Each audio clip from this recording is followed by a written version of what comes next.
Quest Audiobooks presents an unabridged recording of 4 Chancellors and a Funeral, How to Lose a Country in 10 Days by Russell Jones, narrated by Devon. Part 1. 500 Days of Flummer. 2021. Unethical, foolish, and possibly illegal. The Decade in Tory. The story so far. The Conservatives had been in office for a decade. For the first 5 years, they were the biggest party in a coalition that was advertised as a way to reduce our national debt, make us richer, and avoid chaos. They did this by increasing the national debt by 50%, making the economy £100 billion smaller, and creating ever-increasing homelessness, blossoming food banks, plunging investment, soaring inequality, crumbling productivity, rampant xenophobia, a series of desperate NHS crises, a few omni-shambolic budgets, and, to the best of my knowledge, a solitary accusation of prime ministerial pig-fucking. Most of these problems arose out of a magical plan to fix our finances that the Tories had dreamed up.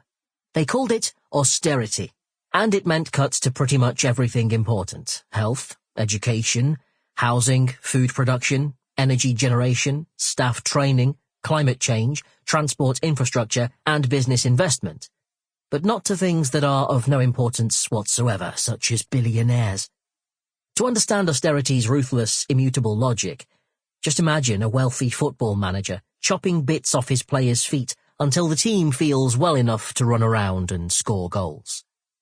The policy was so successful that the UK's growth forecast was cut almost constantly from 2010 to 2016, and Britain's workers were paid less after a decade than they had been when the enrichment plan began. That's assuming those workers had made it through the decade at all. Austerity led to over 330,000 excess deaths.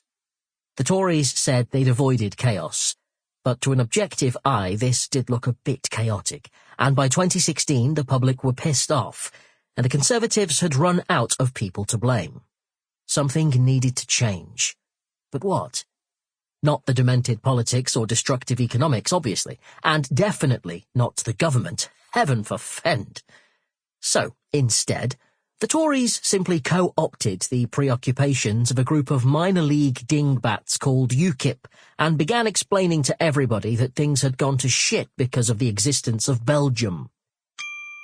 Sample complete. Ready to continue?